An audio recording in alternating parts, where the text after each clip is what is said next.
here. For participants, please, if you have any questions, there will be time at the end, but throughout the presentations, please write your questions into the chat box so we can refer easily to them at the end, after all the presentations. Now, for the second presentation, I'm very happy to invite Yasmin Ullah, who will speak on meaningful refugee inclusion and participation, on how opportunities can impact solutions and democracy, and how the diaspora can be engaged and strengthened to prepare for democratic processes. Yasmin Ullah is a Rohingya social justice activist who works on advocacy, media, and building alliances with young people from Myanmar. Was born in northern Rakhine state of Myanmar, fled to Thailand in 1995, spent there over a decade, resettled to Canada in 2011. In 2021, she was named on the FAMI List 100, the Gender Security Project list of 100 women from the Global South, working in foreign policy, peace building, law, activism, and development. Very happy to welcome Yasmin Ullah here. The floor is yours. Thank you very much for that very kind introduction, and I would like to thank you, the organizers who have been kind enough to include me in this panel. I definitely learned a lot from just the first presentation. I'm pretty sure that I will be learning a lot more. So it's my honor to be here. I want to first emphasize that the current power structure within Myanmar feeds off of various layers of oppression and many different intersectionality issues. It is actually established for this long and have been this powerful because it kept marginalized groups at each other's throat, divided. And this was done deliberately in order to continue justifying the violence, the irrational behaviors, and various different tactics, specifically psychological tactics, in order to keep various communities in fear of actually rising up and taking up spaces or trying to actualize their own agency. But fortunately, there have been work and tireless work that various different groups have put into in order to ensure that those narratives or those tactics are basically weakened and essentially eventually disappear. So what diaspora groups in the Myanmar context have been doing is that because they live in, a lot of them live in the Western democracies and generally have direct and indirect experiences as people in exile, or as people who've actually undergone some of these oppressive tools by the state or state institutions, with deep connection to the ground, to the people in the country, in ways that people who are working on this profile or humanitarian groups or human rights groups might not have access to. They generally have a bit more understanding on the needs that the people on the ground have, and that translate to the understanding, a better understanding of the processes that is needed in order to move forward in the in the democratization and the values that are needed to be instilled or to be emphasized, that are most adjacent to ideals like cultural relativism or federalism. And since we are afforded this relative safety within Western nations or in the Western Hemisphere, there's a bit more wiggle room in how we can go about advocating for our community in pursuit of consensus-based democratic values, and that there is a removal of tension of or the populist politics that exist on the ground, exist inside the country, issues around racialized narratives don't normally apply in our context. So that helps us actually kickstart the work of building alliances and building solidarity among the many groups.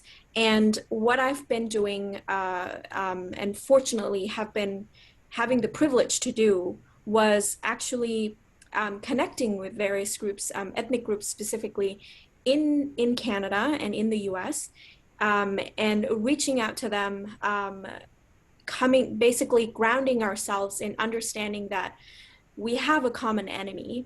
Yes, there are more than one target that we need to hit in order for the country as a whole to democratize.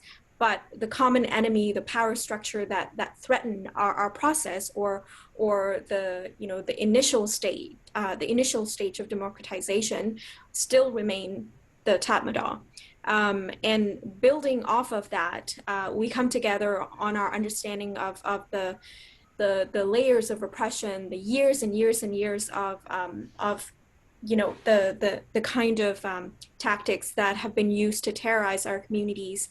And so we are well situated in negotiating and setting examples of what may be needed from the international community to improve the situations on the ground, and at the same time doing the work to insulate and shield people who are working on the ground and are not afforded the kind of safety and security that we have or we enjoy in this part of the world.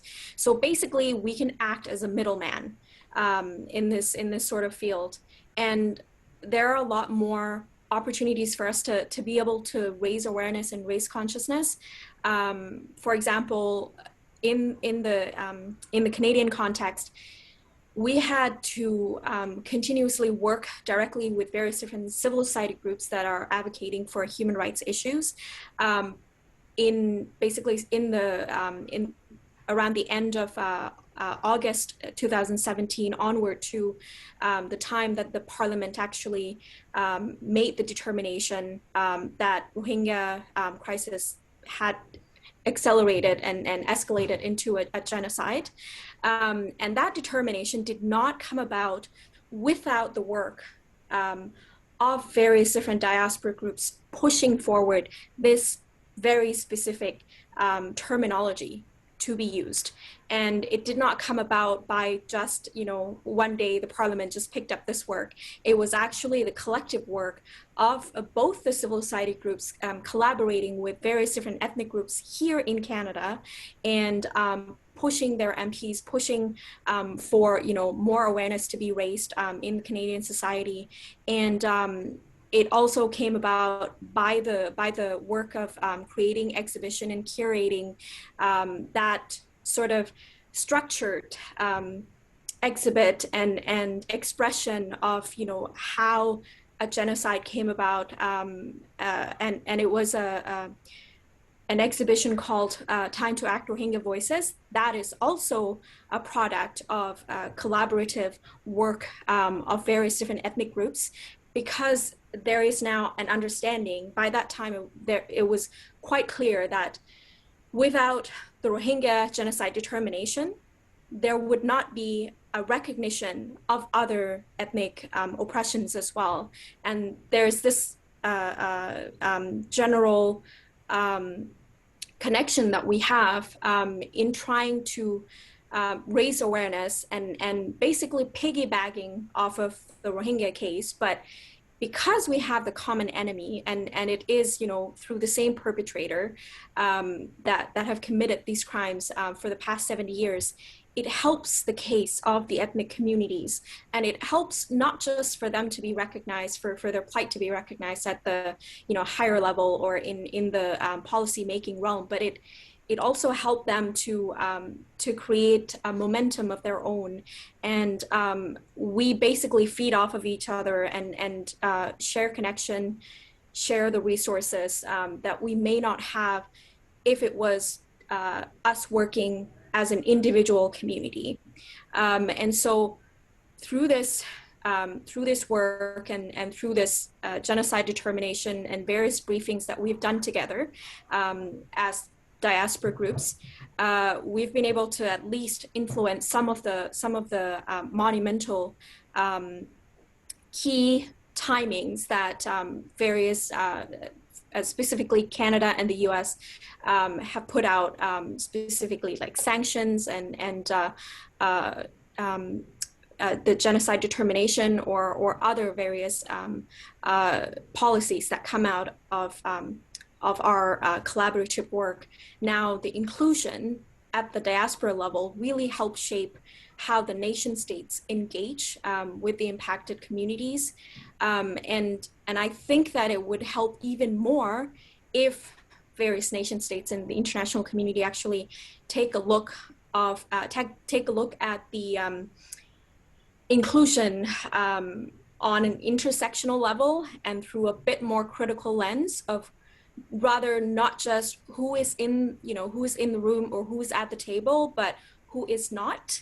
And that usually extend to women or people, non-binary people from marginalized groups. And so apart from all of this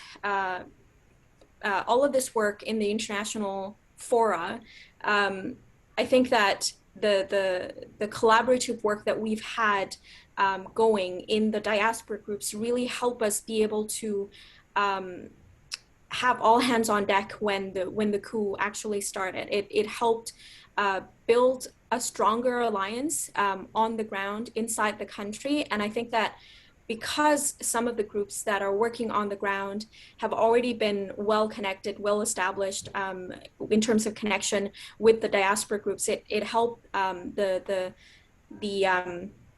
it helps the process to be a lot faster than we had anticipated, in not just understanding that, hey, the Rohingya genocide might have actually took place because of the relentless violence that took place at the beginning of the coup and and the current ongoing situation. So that got picked up really fast because of that existing work that has already been established. So through that, my hopes is that the democratization process could take a little bit more reconciliatory tone from now on, and that we would have a process that would actually bring a reckoning, not just for death or injuries that took place pre or post coup, but actual analytical work on how structurally the racialized narratives and other intersectional issues have been produced and reproduced to keep people at bay and not being able to realize their own will. And this is on the, not just within the domestic politics of Myanmar alone, but it also carries forward within the diaspora work, where we come up, against this wall all the time of not being included, or being included but not really heard, or being included but not really well represented. So all of this need to come, all of this need to be openly discussed, but specifically in the domestic politics or at the domestic level, there needs to be a real reckoning, a real reconciliation process of how how the ethnic communities have really suffered and have been silenced for the past many decades, in realizing their own will, in actually being included. And as Debbie mentioned, the inclusion would need to be a little bit more reflective of the lived experience and the history of oppression within Myanmar. And I will end it there. Thank you. Thank you so much. Yasmin Ullah, President of the Rohingya Human Rights Network. Um, thank you. Again, if you have any questions, put it in the chat. Our next speaker, I would invite Dr. Gopal Siwakoti. He's the president of Insured International. He will speak on the Global Compact on Refugees and the implementation. So we're having quite a jump here to the international level.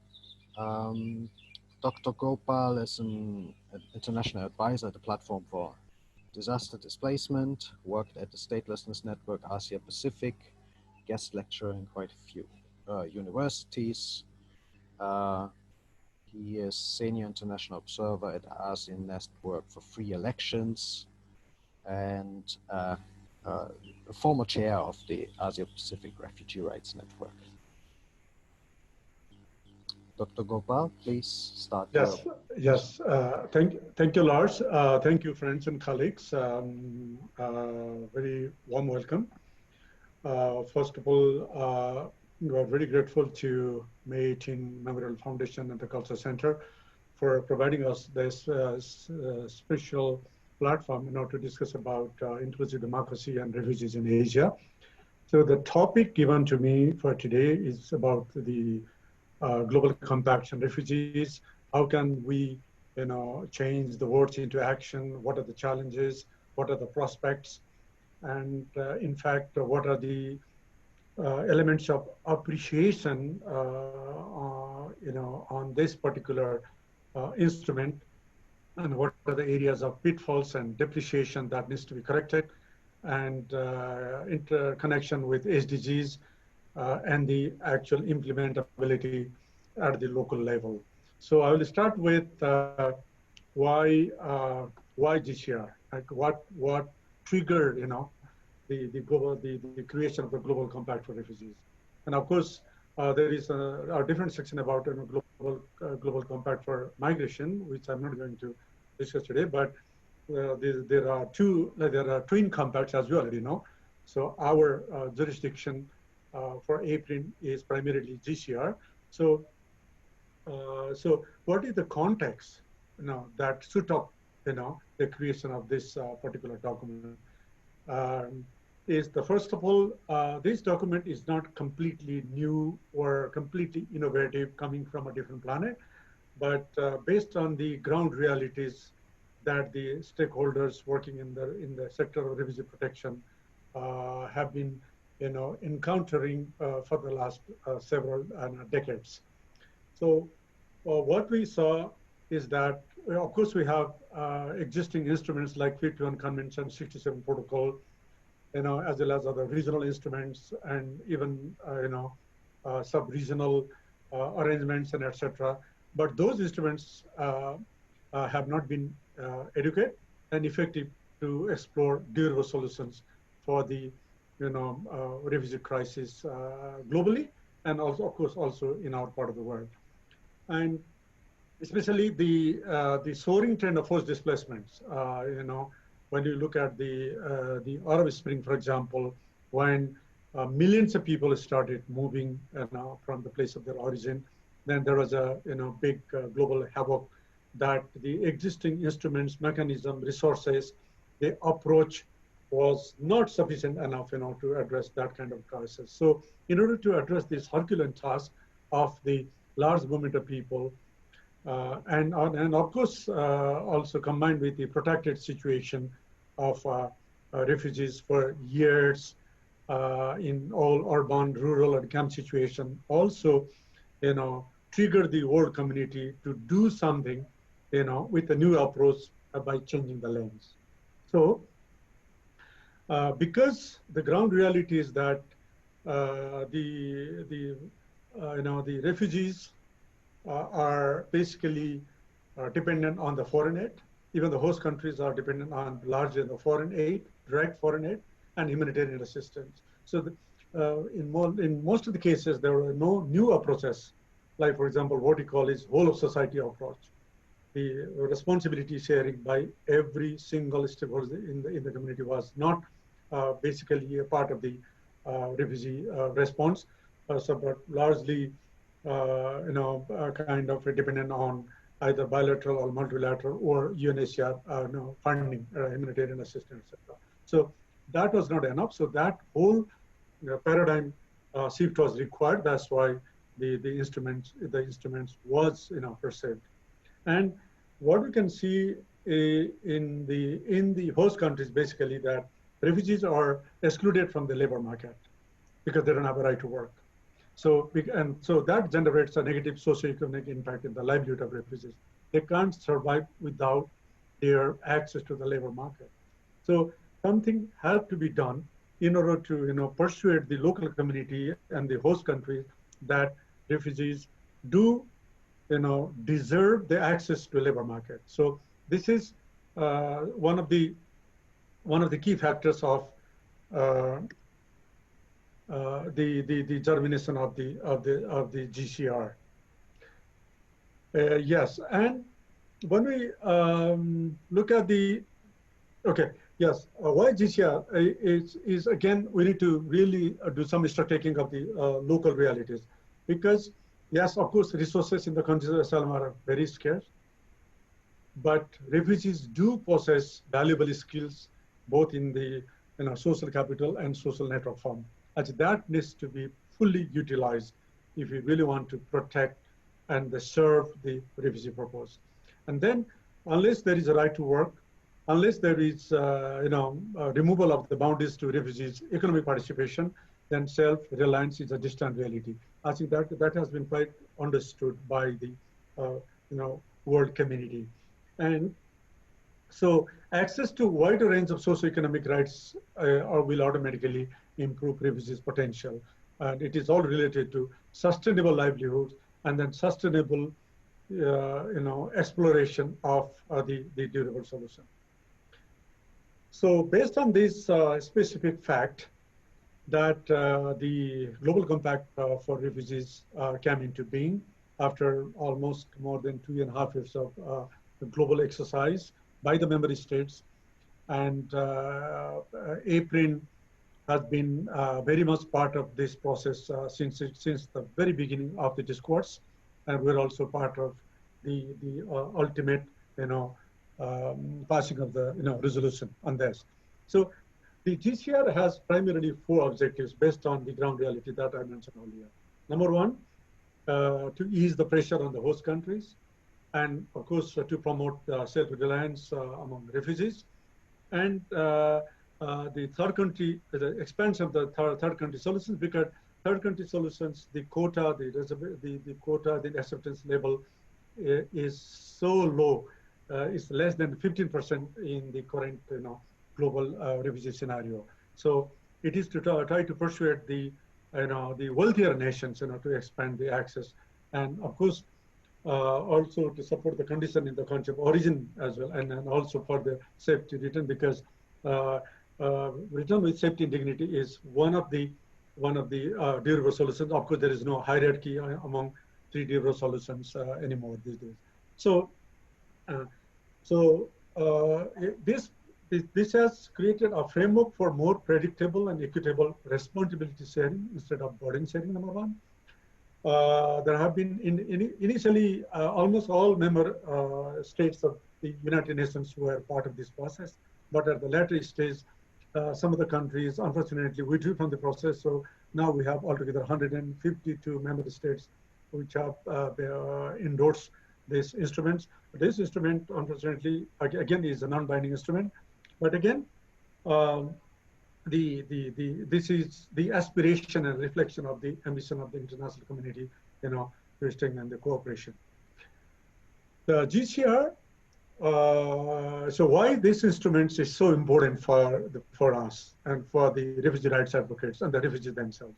Because number 1, it urges the international community to respond to the refugee crisis more comprehensively and innovatively, and then also give some guidance for paradigm shift in global humanitarian aid, the traditional changing the traditional top-down approach to bottom-up approach, with regards to the humanitarian aid, based on the what we call the grand bargain formula of the World Humanitarian Conference, and also of course to mitigate the negative effects of the forced migration, and lastly, but in a very comprehensive manner, the mobilization of all the actors of the community at the regional level, at national level, at global level, what we call is whole of society efforts again. So this year has got a lot of beautiful areas in terms of appreciation. First of all, it talks about equitable burden sharing. So this can be considered as an excellent blueprint. So particularly praiseworthy of the document are, first of all, solidarity conferences on case-by-case basis, and the Global Refugee Forum and the review function of the Global Refugee Forum, because that encourages the states to fulfill their pledges made. And then it talks about new and creative forms of burden sharing, but actually this is responsibility sharing. So changing the dynamics, a responsibility sharing approach to changing more refugee-friendly, like for example, creating scholarship for refugees, implementing private sponsorship programs, example, which have already started taking in by certain countries, and Canada, for example, is one of them. Other areas of appreciation is about mainstreaming of age, gender, diversity, and disability, not in a whole package, but some disaggregation of the need, need-based disaggregation of different section of the needy population. And it also tries to foster the participation of affected population. And the non-negotiable principle, what we call is principle of non-refoulement, has been, the concept has been somehow circuitously mentioned, but it's not been directly mentioned on that. But there is a room to play. There's a room for advocacy, to determine the concept of non-refoulement for the first time. And then there is a midterm reviews, which talks about the measurable progress in terms of report cards of the outcomes, targets, and indicators, developed in the particular context in a particular country. So the developing collective outcomes, targets, and broad indicators ahead of the GRF, Global Refugee Forum, is one of the mechanisms on this particular document. Yes. So the other major issue is that the entire attainment of the SDGs, Agenda 2030, on the notion of no one should be left behind, also talks about data collection of the forced migrants relating to SDG attainment. This is a brilliant kind of opportunity to incorporate and corroborate those data with SDG attainment. And those data is also be used as part of the comprehensive refugee response framework. The case examples have been already started in Latin America and in Africa, and in Asia. Afghanistan is the first country. Now the CRRF project has started. And UNHCR is also mandated for tracking the pledges made by the states and other stakeholders. And the forums will provide to review the fulfillment of the pledges. And then country-specific mechanisms have also been envisaged, especially in the context of large influx and the complex situation. Well, there are areas of depreciation also. There are pitfalls, as I mentioned earlier. Like once again, unfortunately, despite all this exercise, it is still a non-binding instrument. That means the member states who are allowed to use what we call the discretionary power. Okay, so it is not mandatory yet. So that's why the what we call burden sharing or responsibility sharing on an equitable manner is very unclear and very fluid. And there is no any specific provisions to compensate or to support the states hosting or supporting large number of refugees. We can, for example, take Bangladesh on Rohingya cases, or Pakistan, for Iran, for Afghan cases. And so the respect of non-refoulement, as I mentioned earlier, is still very vague in terms of guarantee. That we have a space for further advocacy, and the best interest of the child has not been featured as a part of the durable solution. Yeah. Other areas of depreciation are, so there is no designed or specific mandatory space for the participation of the affected population. So there are gaps on that. And other areas of depreciation are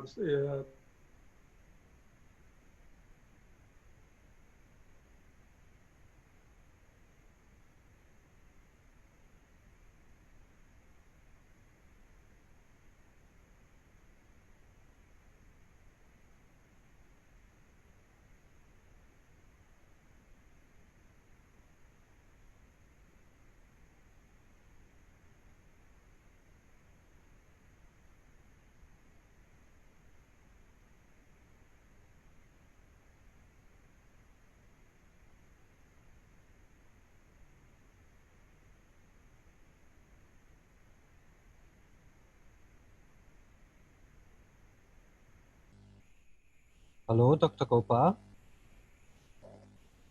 Seems we lost Dr. Gopal.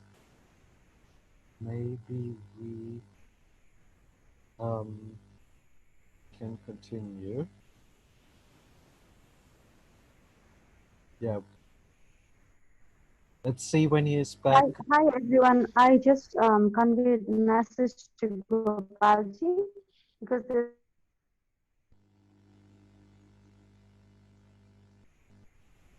Hello. Jana. I think we could get back to Dr. Gopal to ask for his recommendations at the end.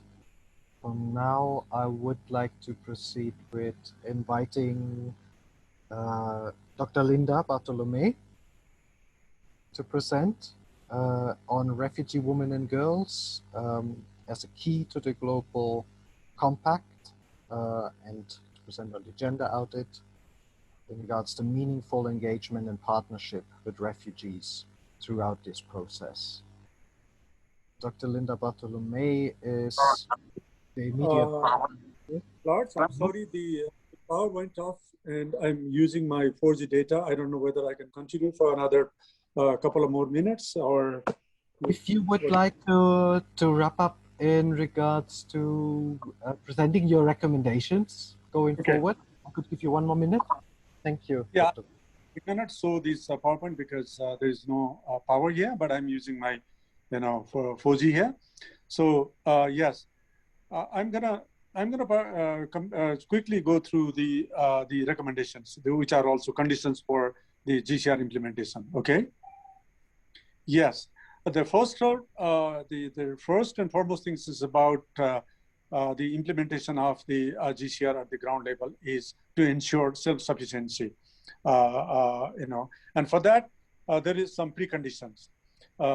First of all, we need a legal and other protection normative frameworks. Brian is going to talk about this in a greater detail, I believe, later on. And refugees' access to markets and their markets is a must. I am just reiterating this. And enhancing the capacities and resources and assets of displaced population, and creation of conducive environment for external assistance. And of course, refugees' willingness to cooperate with the government and international agencies and resource partners also needs to be enhanced. And of course, there has been, because of the scarce resources and other political and strategic and other reasons, that there have been tensions between displaced population and host communities. So country-specific kind of solution needs to be explored, to avoid this tension.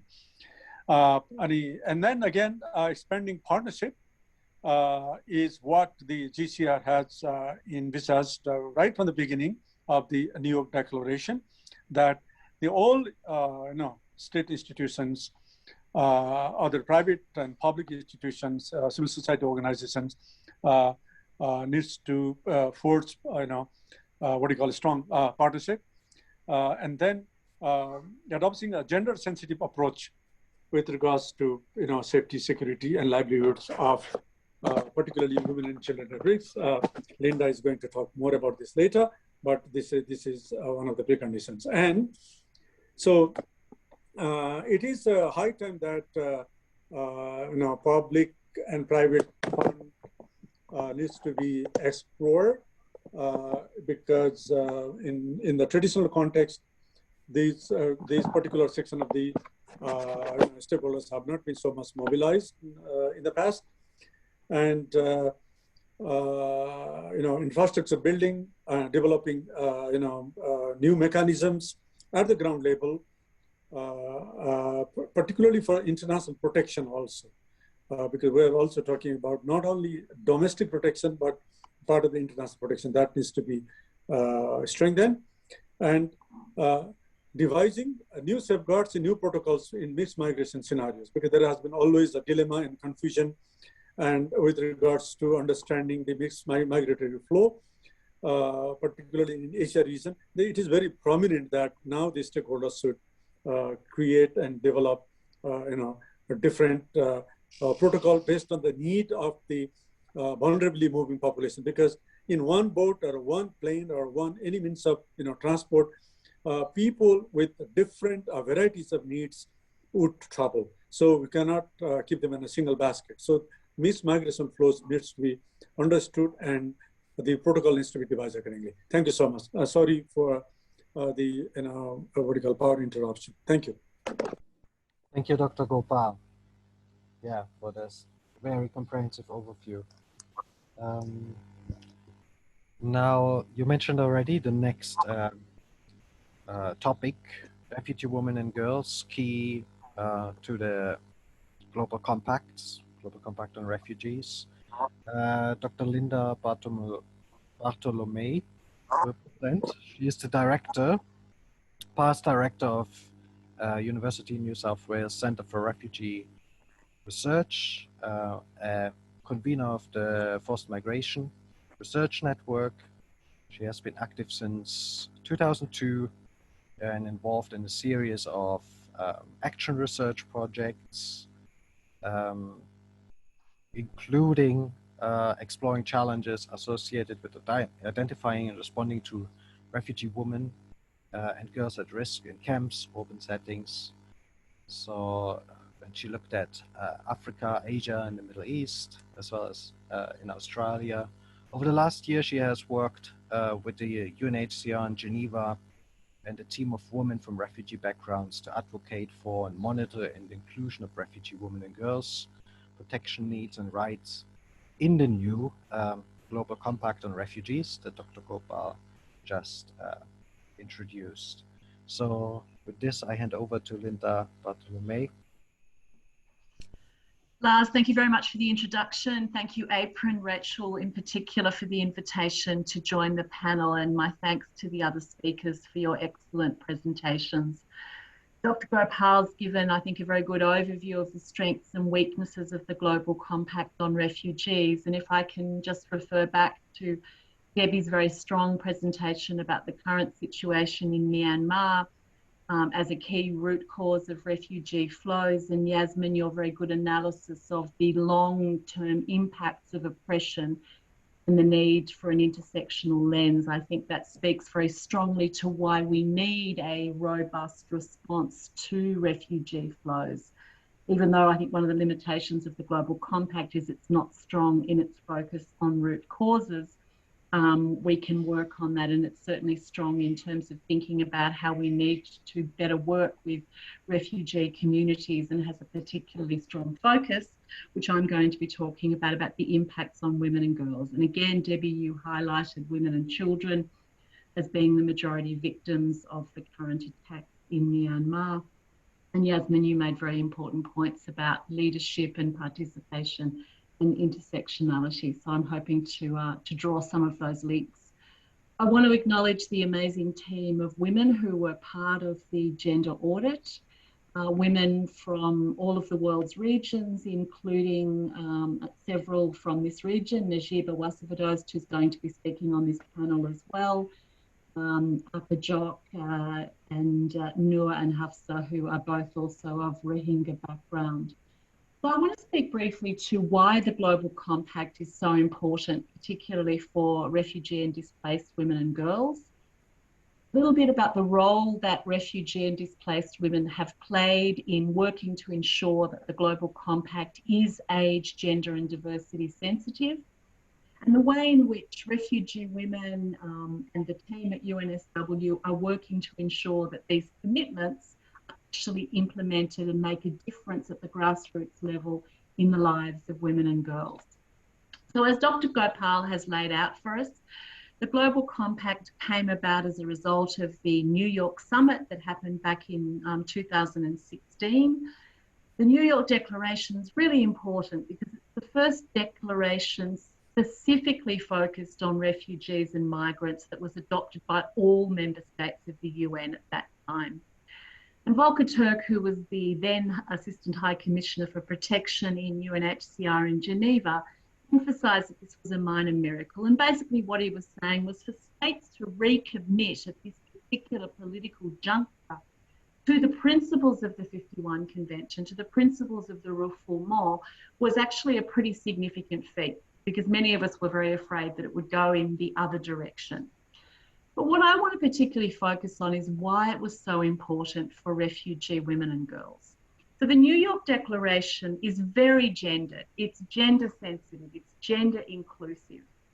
I could even go so far as to say it's getting towards gender transformative. So it recognises that we've got to address gender inequality, that the empowerment of women and girls is essential to finding solutions, that sexual and gender-based violence has to be prevented and effectively addressed. Refugee women and girls' leadership needs to be actively supported, that women and girls need access to good reproductive health care and rights. So the Global Compact on Refugees, in response to the New York Declaration, essentially tasked UNHCR with the job of preparing the text of the Global Compact on Refugees, working with governments, NGOs, civil society, other UN agencies, refugee communities themselves, to draft essentially a framework to operationalise the commitments that were set out in both the New York Declaration and its annex, the Comprehensive Refugee Response Framework. So this is where we at the University of New South Wales and the incredible group of refugee women leaders and supportive terrific NGO partners like APRRN, Rachel Tan was actively involved, and others, came together to work to ensure that as the Global Compact was being drafted, that the text included a strong recognition of the gendered impacts of displacement, had a strong intersectional lens, recognising the diversities of women and girls, and included strong commitments to address the gender issues. Now, one of the reasons that we were motivated to do this is the very first thematic meeting that UNHCR had back in September 2017 to start this work was almost entirely gender blind. It mentioned women once, but without gender analysis. So we pushed and we lobbied, and UNHCR Geneva agreed to fund a gender audit. We said, we're academics, we're happy to be involved, but the people who really need to be involved are the refugee women and girls who are experiencing these issues in the front line in their communities. So we were happy that UNHCR funded the participation of a group of refugee women and girls from around the world. So I'm talking about a gender audit. What does it mean? Essentially, in a nutshell, it was a response to what we had often experienced at international meetings. Either gender issues weren't discussed, or if they were, they tended to fall off the table. They weren't documented, they were absent from formal meeting reports. We saw that the assumption that gender issues were covered by mainstreaming often fail to acknowledge the fundamental differences between women and men. So the purpose of the gender audit was to monitor the discussions, to intervene and raise gender issues where others didn't, and to ensure that that discussion, when it occurred, was documented. If the issues weren't raised, we highlighted that in the report as an aid memoir or a reminder to others in future to raise issues of gender. The core principles that underpinned our work are the recognition that the international protection system, and we've heard it from Debbie and we've heard it from others, continues to fail refugee women and girls. Sexual and gender-based violence continues to be endemic. Women's voices are often silenced. Yasmin made that point. Women are commonly labelled as a minority and a vulnerable group, but they're not numerically a minority group. They're not inherently vulnerable, but they're placed in situations which make them vulnerable. Refugee women and girls aren't passive victims.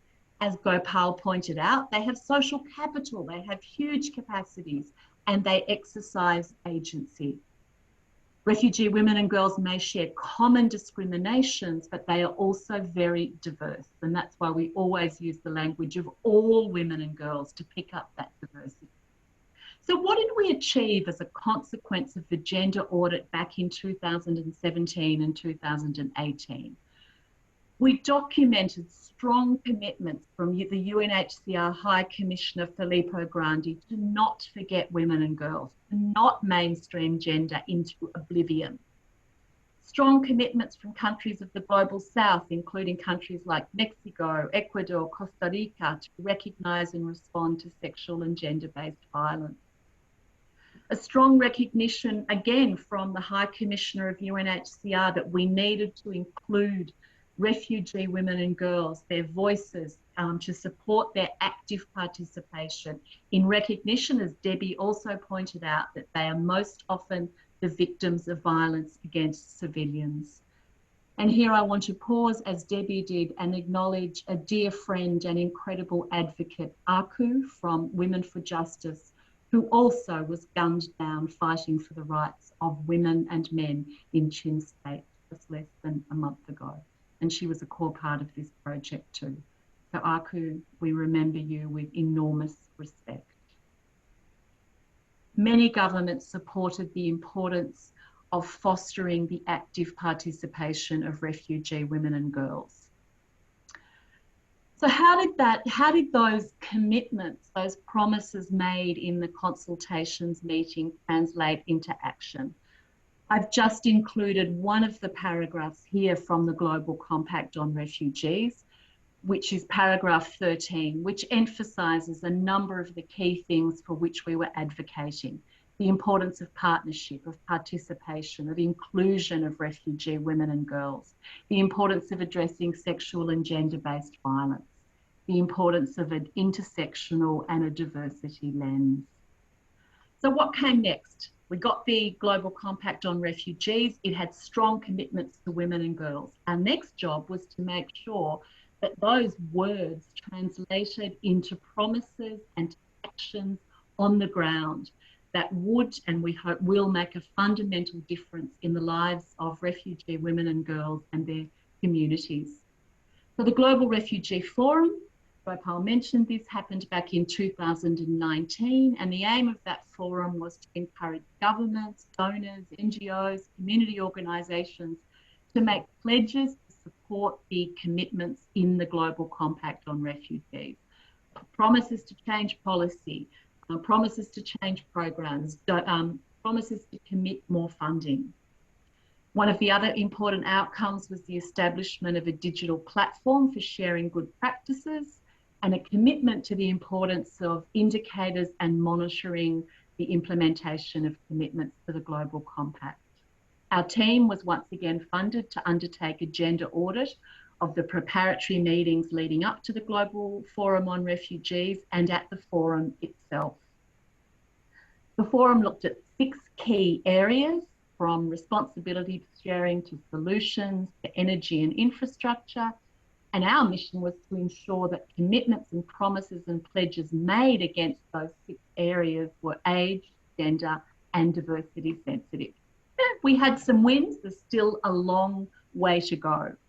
We had a bigger team. Now we had refugee women, 7 refugee women actively involved in the team. You can see a photo of Rachel Tan, who's on the call today. She joined the team from APRRN as well. We also worked with a group of young men from the Youth Alliance in UNHCR. So a really big team, all committed to issues of age, gender and diversity. We documented the meetings. The women on the team, and you see here Najeeba and Hafsa and others, and Aziza, made presentations about sexual and gender-based violence, about age, and gender and diversity, about the importance of participation. And those presentations had, significant impact. A number of governments and other stakeholders made pledges at those spotlight sessions, pledges to do more for women and girls, to address issues of sexual and gender-based violence. They included a number of countries from our region. South Korea made 2 pledges with respect to sexual and gender-based violence and resettlement. The Korean NGO made a pledge with respect to children. Japan, asylum access, a strong commitment to meaningful refugee participation. So there was a significant translation from commitment to pledging for action. One of the exciting things that happened in the closing plenary at the forum was the launch of the Global Independent Refugee Women Leaders Network, of which Najeeba and others are a member. We were again invited last year to conduct the gender audit of the High Commissioner's dialogue, and were able to document positive progress. Most sessions last year were strong on gender, age and diversity. There was an important move from a call for gender inclusion to gender transformation. There was a clear articulation of the rights of the LGBTI community. And most significantly, a commitment that gender audits are now standard operating procedure at international meetings of UNHCR. So planning for this year's high-level officials meeting with the team is now underway. In closing, a couple of recommendations to the international community, to international NGOs and other actors. We need to recognise the key role that local communities, including women, play in community-based protection, and this has very much come to the fore in COVID. We need to support gender equality and resource women-led responses and address the barriers. We need to recognise that we need to move away from the language of gender sensitivity to that of gender transformation, that an age, gender and diversity lens should be fully integrated in every aspect of work with refugee and displaced communities. And given the scope of gender-related violence and the reversal of gains we're now witnessing in the pandemic, an urgent need to expand funding for GBV prevention programs, in particular those led by forcibly displaced women and girls. Thank you very much. I think I'm almost on my 15 minutes, Lars. Thank you so much, Linda. Very strong, good presentation. Our next speaker is Brian Barbour, the Senior Protection Officer in Act for Peace. He will speak on how to strengthen protection systems and the roles of different stakeholders. Brian Barbour is currently with Act for Peace, Senior Refugee Protection Officer. He's also affiliated at the Renata Caldo Center for International Refugee Law at UNSW, where he's also a PhD candidate. His research focuses on building new state asylum systems from the ground up in Asia. The floor is yours, Brian. Thank you very much, Lars. It's really great to be here today with everybody. And it's a real pleasure and honor to be speaking alongside the other panelists today. I've really appreciated everything I've heard. Well, I'm going to try to cover 3 things in my 15 minutes, and I'll be speaking primarily from a regional perspective, looking at the Asia Pacific. So first, I'm going to try to discuss the way that the refugee protection context in Asia is commonly understood. and try to challenge that a little bit. Second, I'm going to describe what I see as certain trends or opportunities in the region, areas where we might be able to engage and push things along. And third, I'm going to describe the role of various actors in refugee protection, and particularly the role of non-state actors in refugee protection. So first, the situation in Asia is commonly summed up as follows. There are a lot of refugees, and despite the needs, there are very few state parties to the Refugee Convention, few states that have national legislation, and even fewer who implement that legislation in practice. So in this context, refugees are regularly subjected to human rights violations, and the lack of law, policy, and practice doesn't change the fact that there are a large number of refugees physically present, whether there's law for it or not. This context is well known, well covered in academic literature and practice literature as well on refugee protection in Asia.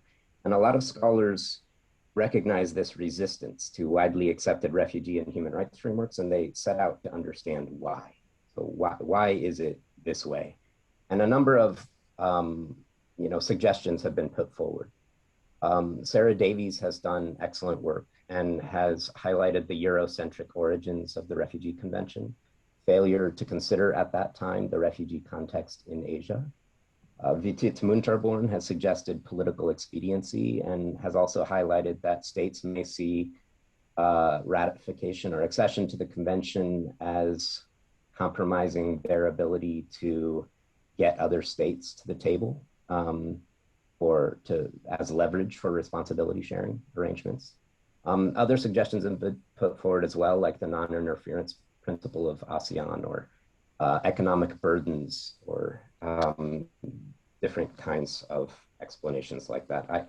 These analyses are all very, very important, and they provide important insights into maybe the motivations and understanding why states are making the policy choices that they're making. But to the extent that an author thinks they've found the reason, I think this should generally be challenged. Still, most of the recognize the fact of complexity and mixed motivations. But I think it's really important then to look beyond the snapshot of where we are today and consider the history. So a number of scholars do this as well. There are some scholars known as the TWAIL scholars, third world approaches to international law. And they've made the point that most modern forced stay displacements occur within the third world itself. And so there's a dominant narrative that blames the global south for just being dysfunctional. And this power dynamic and this rhetoric is there, and the reality is much more complex and structurally imposed, and the historical reckoning is important. B.S. Chimni in particular has looked at the refugee issue specifically, and he's looked at a lot of the literature which proposes the reasons why. But he's stated at one point that Asian states should refuse to accede so long as there's a strategy of containment, which seeks to contain refugees in the poor world. And he talks about restrictive visa policies, carrier sanctions, narrow interpretations, safe third country concepts that allow a lot of states to keep refugees from ever reaching their borders. But Chimni argues that the focus should be on national systems. We should look at what is being done on the ground in these countries, look at existing systems and see what work can be done there.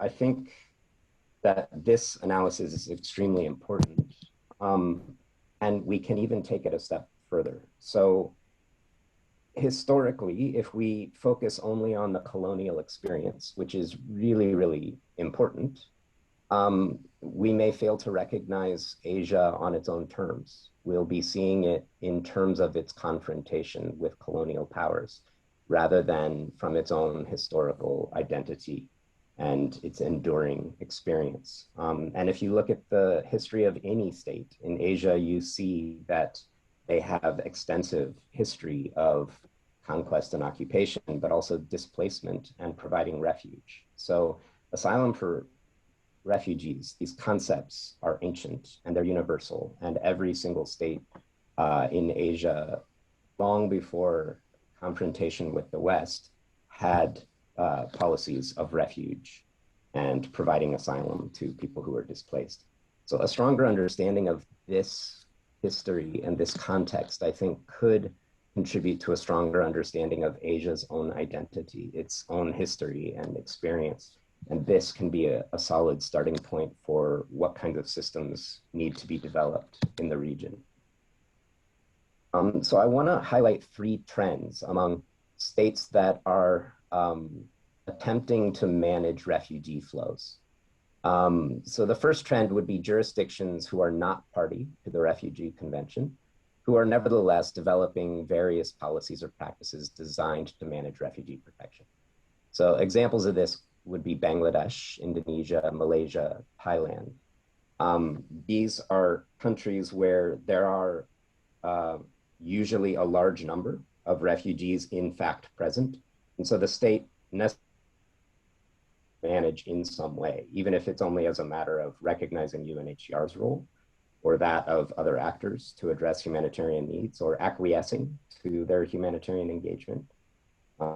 So in these jurisdictions, there are usually very diverse needs and limited resources to meet them. Trend 2 would be jurisdictions that, although they are not party to the Refugee Convention, have nevertheless developed status determination systems that are outside of the Refugee Convention context. So Hong Kong is a good example of this, but states such as India and Taiwan are similar.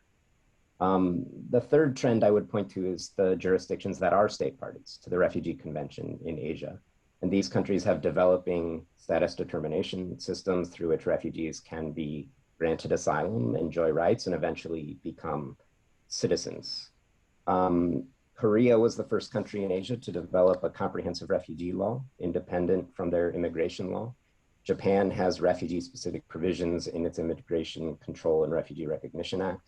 And both Japan and Korea offer very small but resettlement schemes alongside their asylum systems.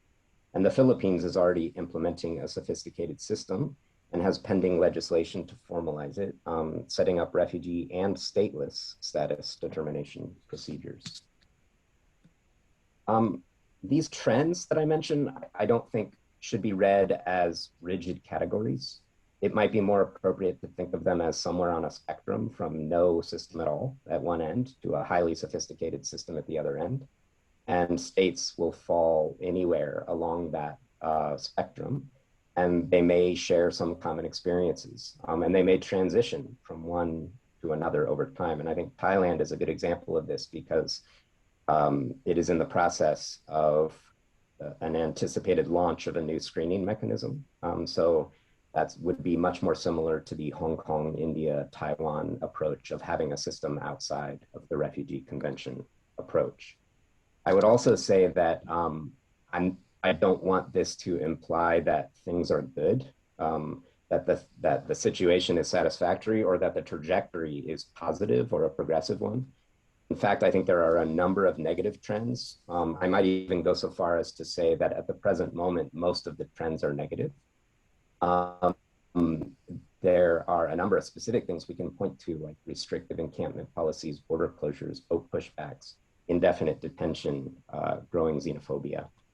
So yeah, the point isn't to suggest that trajectories only move in one direction, but the point is to suggest that nothing's inevitable. Protection is a dynamic process and it's hard work. And we need to measure protection not by accessions to conventions or legislation, but by the impact on persons in need of protection. And the ability to resolve situations for those people and also for international institutions and states so that everyone can move on. In all of these countries, everywhere in Asia, these trends I've identified must be carefully and persistently supported, even as negative trends are challenged and contested with equal persistence and in solidarity with all of the persons in need of protection. So my last point is about the roles of various stakeholders in refugee protection. You will often see that a discussion about the role of various actors or a discussion about international law begins with the point that states are the primary subjects of international law and law is based on state consent. And at the end of the day, it's states that have the power to decide on the content and on the adoption of laws. But even within these constraints, non-state actors have often mastered the intricacies of negotiation, of diplomacy. They find ways to have an impact. This has been the case from the earliest days of the UN. So from the Lebanese chair of the committee responsible for adopting a draft of the Universal Declaration of Human Rights, where he says that non-governmental organizations served as batteries of unofficial advisors, supplying them with streams of ideas and suggestions. The genesis of each article was a dynamic process. The complete story of how each provision was actually developed can never be told because the actual living dynamic process of genesis cannot be recaptured or reproduced. The primacy of the state, this idea may be the dominant view, but it's also well understood now that the situation, the reality is more complex. There are a diversity of actors increasingly engaging, participating. And I think this is particularly true in the refugee context. So international refugee protection is always delivered to refugees on the ground, and usually by a really diverse group of stakeholders, well beyond the host government or UNHCR. Refugee needs are diverse, and the diverse set of needs requires a diverse set of interventions and specific expertise.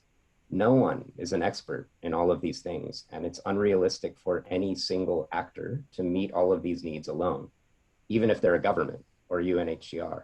And what actually happens anywhere in the world, even where you will find the most sophisticated refugee systems, is that a large number of stakeholders collaborate through referrals networks. They identify needs, vulnerabilities, and risks. They make referrals to each other on the basis of those needs. So while the theoretical question about the role of non-state actors can continue and be debated as an empirical matter, NGOs and refugees themselves are in fact providing protection on the ground. That's what's happening. The critical role that NGOs and refugees themselves are playing is maybe even best demonstrated in states that lack national laws, policies, and practices, as is often the case in Asia. Refugees and other persons in need of protection are physically present in most of these countries, and where states fail to deliver protection, it is NGOs, lawyers, other local actors, refugees themselves who are finding ways to save lives, meet needs, and deliver protection in the face of seemingly insurmountable odds. So I'll refer to something that has been raised now already by Dr. Gopal and Linda, which is the whole of society approach and the multi-stakeholder and partnership approach. This was first recognized in the New York Declaration itself, recognizing that a comprehensive refugee response should involve a multi-stakeholder approach. And that was followed by a two-year negotiation of the global compacts. And in the GCM, they recognized a whole of society approach and a whole of government approach. And the GCR recognized a multi-stakeholder and partnership approach. And both compacts described a non-exhaustive list of actors. It doesn't draw lines and it doesn't try to define them, doesn't try to draw a box around who's included and who's not. Everyone, the default position is inclusion. So if we understand what refugee protection entails, and we understand empirically what's happening on the ground, then the only conclusion that can be drawn is that a comprehensive multi-stakeholder and partnership approach with all of the relevant actors collaborating is what effective protection requires in practice. And this understanding has now been endorsed by states engaged in the New York Declaration and Global Compacts processes, finds expression in both compacts. But what does it mean? So what is a whole of society approach? Well, I think in essence, it is about collaboration and coordination. Collaboration between all of the relevant stakeholders, across well-coordinated referrals networks, each stakeholder doing their part in solidarity and contributing to a collective whole. Ideal scenario, everyone would be connected to everyone else. Everyone in the network has the capacity to recognize protection needs, vulnerabilities, and risks when they see them or hear them, and then document them and make high-quality referrals to those with the relevant mandates and expertise to provide an appropriate intervention.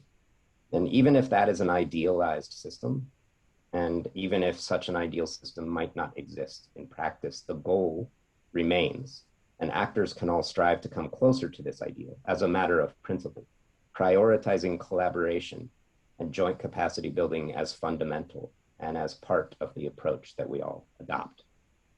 Thank you.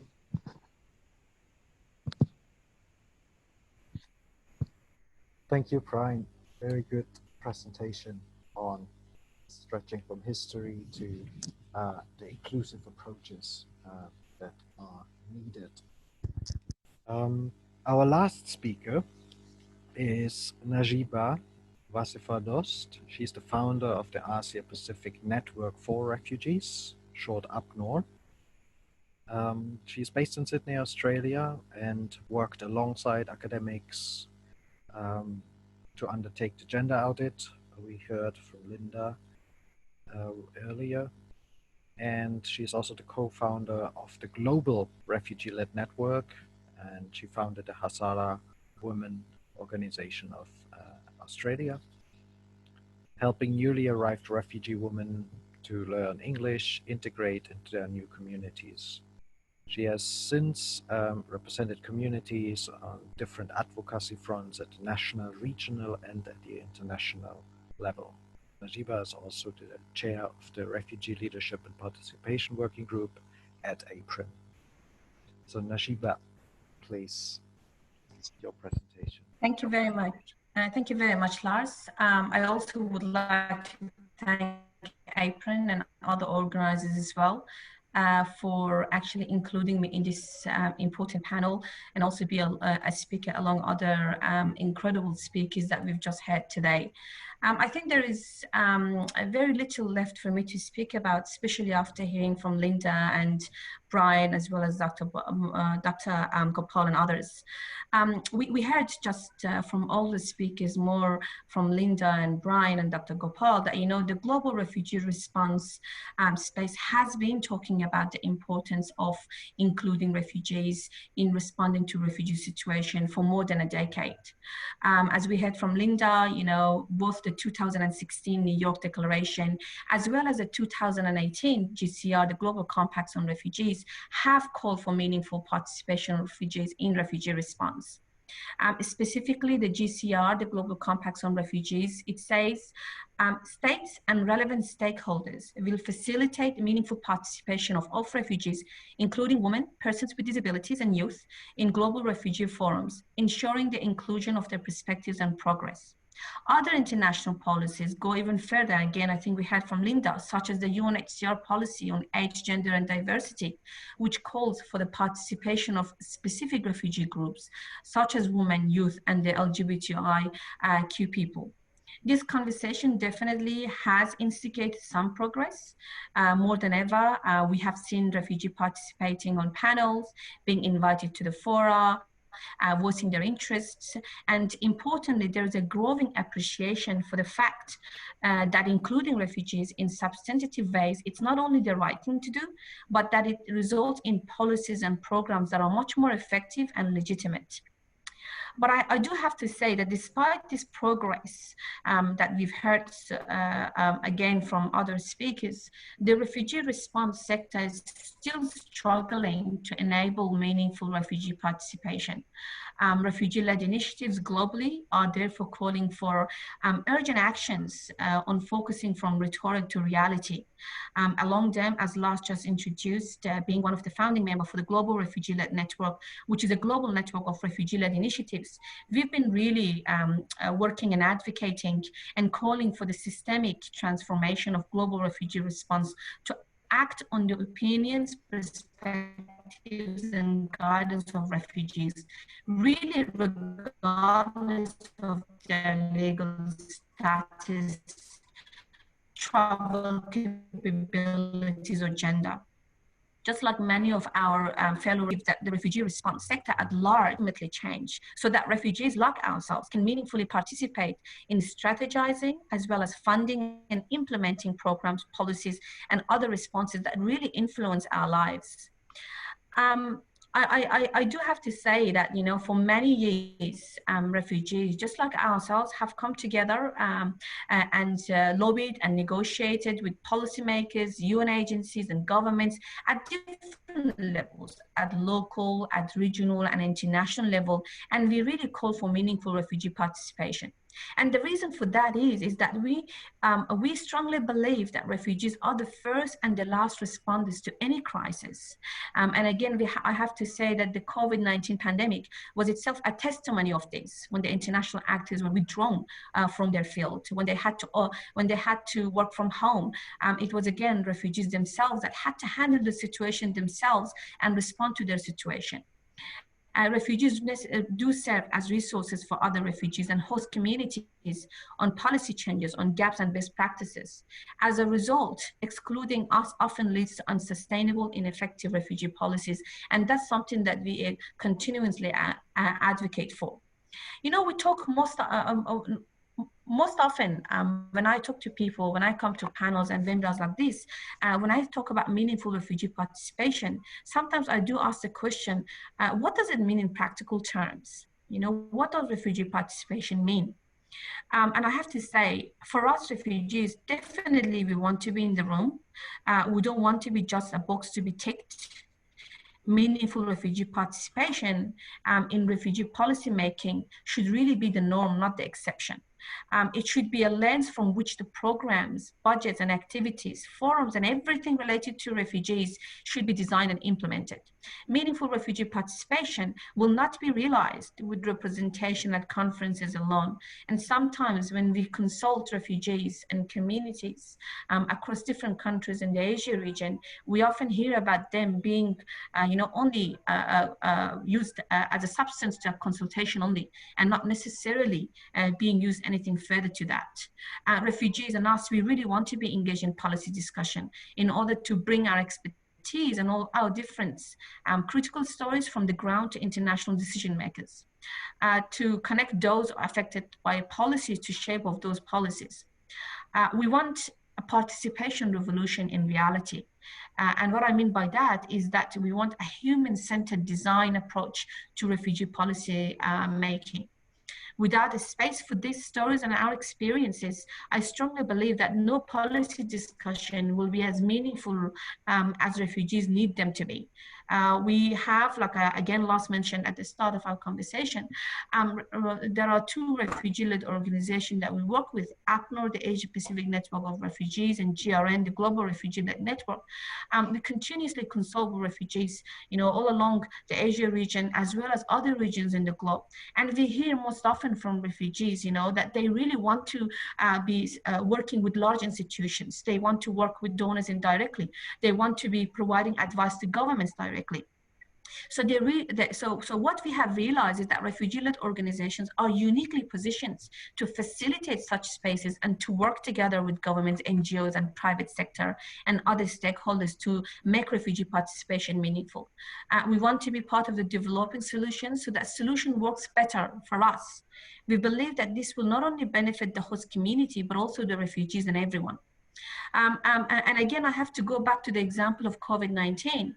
We did see like a great capacity in refugee communities where they were able to solve issues, not only with COVID-19, but even in a resettled country like Australia. I have to give it as an example. We've seen refugee communities that have shown great capacity in solving issues around migration and integration. They become integration guards for newcomers. They work with governments and program implementers. They become educators, and this really shows their resilience and how important it is for them to be part of the developing situation. But unfortunately, I do have to say that most refugee-led solutions are not growing or neither expanding and replicating fast enough, and that again goes back to the lack of access and information and funding.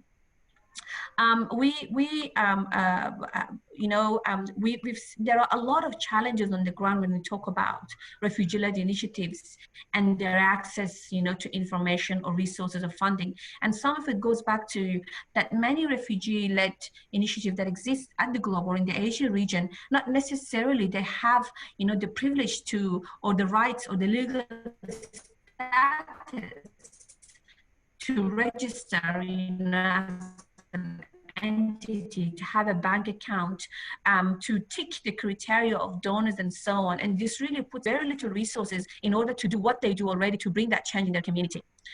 With all those challenges, and as I said, COVID-19 was one of the most recent challenges that the whole world witnessed. In the COVID-19 added a lot of insecurity and vulnerability to refugees in many parts of the Asia region. But we did see that against all of those additional risks and vulnerabilities, many of them were able to come and deal with the economic impacts of lockdown.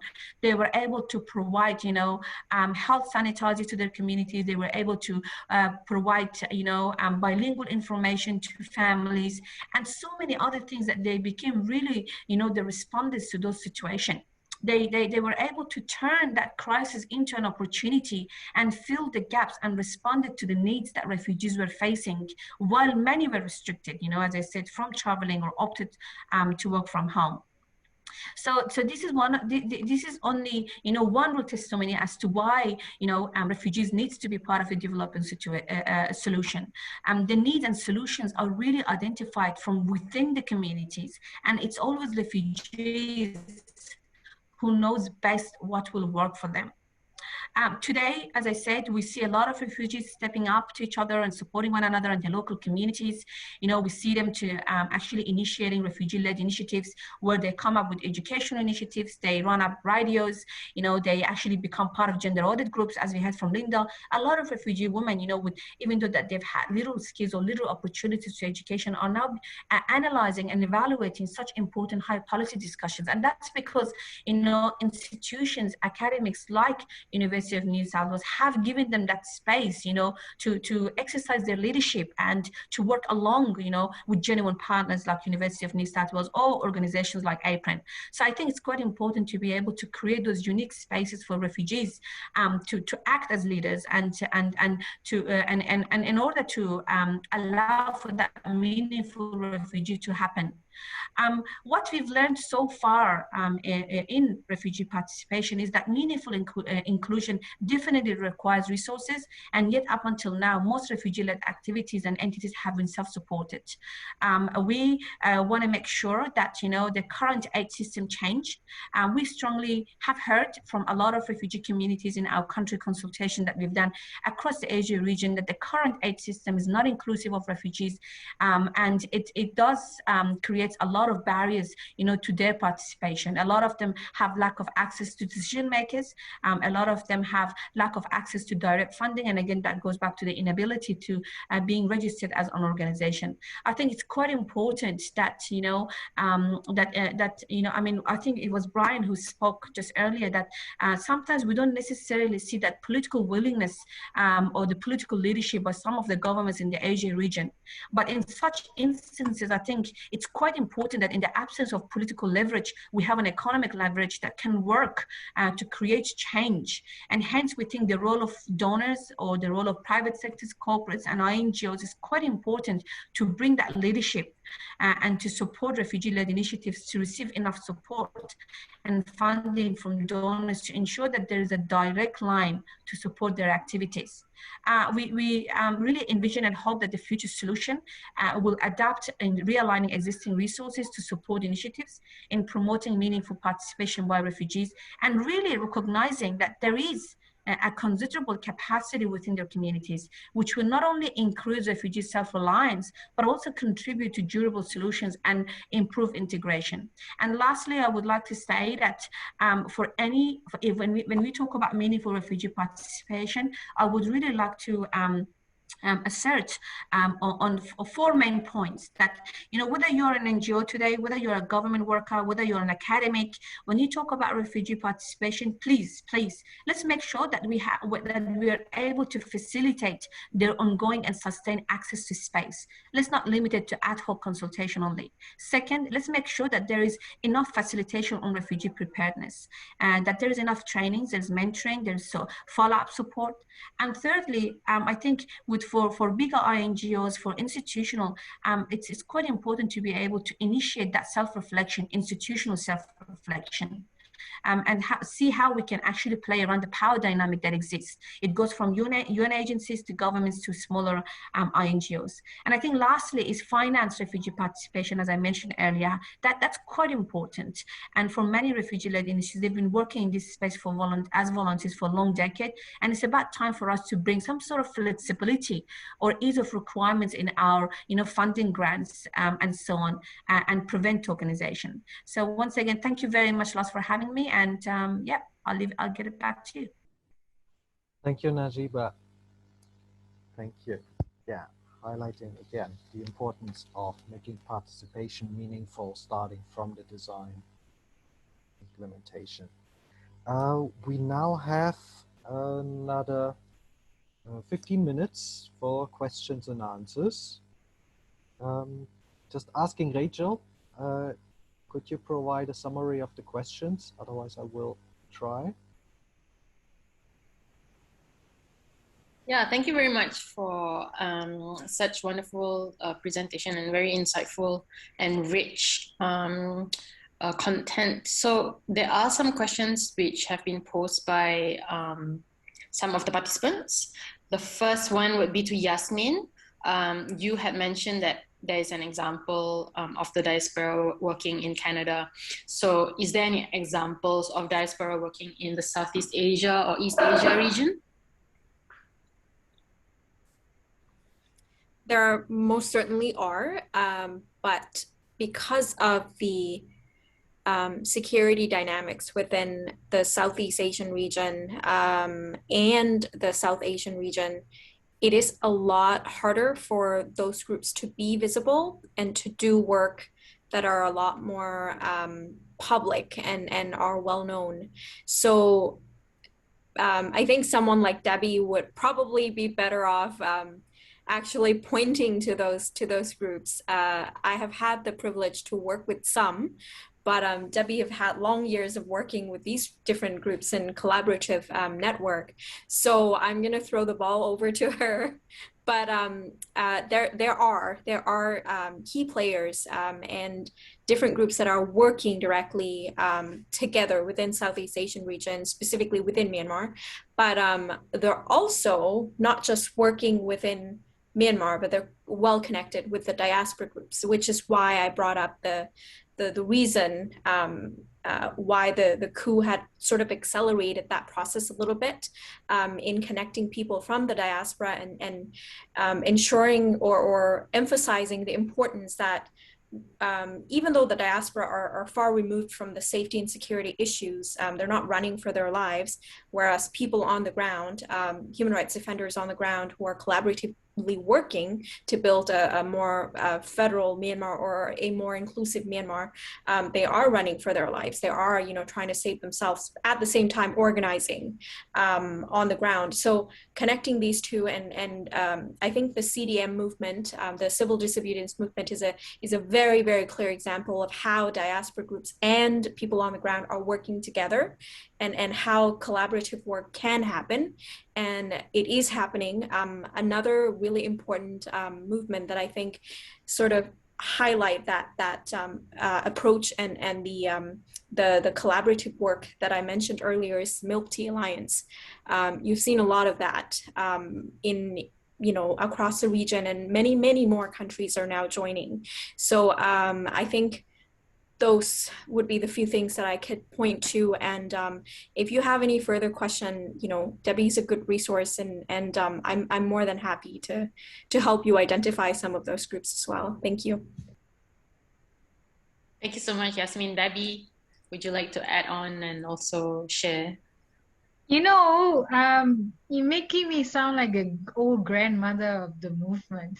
But I must say, you know, 20, even as early as 5 years ago, a lot of the refugee diaspora community were very active in their advocacy to represent their community. But in the past few years, we've seen a very fundamental shift, and that's because of creating the space and supporting women refugees from the diaspora and women, displaced women and young people to organize together. And this is why Najeeba's point that inclusion is so important, having refugee leadership is fundamental. And when we're talking about refugee leadership, I mean, I'm very proud that APRRN president was a young man. You know, that we must have more young voices. The movement in Burma was made up of young people who insisted on recognizing and also recognizing Rohingya community and apologizing for the Rohingya genocide. And that created an amazing space for people to work together across those lines. So we are seeing this de-siloization, boundaries being crossed. And that's why when we talk about this intersection between refugee rights and inclusive democracies, the voices of young women, young people, and women are integral. I mean, Linda, I really appreciate that you mentioned Aku, because just over a year ago, Aku hosted us in Calais. Aku was assassinated on the 28th of March from Justice for Women for Justice. She was involved in our workshop, which was looking at the intersection between transitional justice, atrocity prevention, and economics. And this is where, when we're talking about addressing durable solutions, firstly, we need to recognize that there's going to be refugees who refugees shouldn't be warehoused. They should have the right to stay and work within the countries of asylum, and just as they should have the right to return to their countries of origin when circumstances allow, when it's safe to do so. And we've seen in the first not according to my experience, for me, the first generation of refugees I dealt with from Burma were the 88 generation. And many of the 88 generation who were able to continue living and working in their countries of asylum or even gaining citizenship eventually moved back to the country to try and rebuild it. And in fact, the National Unity Government Minister for Human Rights, who's an out gay man, actually was able to build the Human Rights Institute while he was in exile in Thailand. So, you know, we need to recognize that all of us are integrally connected, and all of us have a role to support not just the democratization and durable solutions for refugees and their countries of origin, but also durable solutions for ourselves in our domestic contexts. Thank you so much, Debbie. I'm really sorry. I'm sure there are lots more questions. We will have to wrap up for today, but I think it was a very interesting debate, very inspiring, and I hope there will be many more to come. One of the key points, I think it was really on the outline on democracy and inclusion. We have to talk about participation, about coordination and collaboration to strengthen that and get on an equal footing there in creating and shaping opportunities to realize change on all the levels, be it local, national, regional, and international, for refugee protection. I thank you so much, everyone. I'm afraid I will have to close this call now. Thank you all. I'm sure we will see each other in another forum. Thank you, Debbie, Brian, Linda, Yasmin, Najeeba, Dr. Gopal. Thank you so much.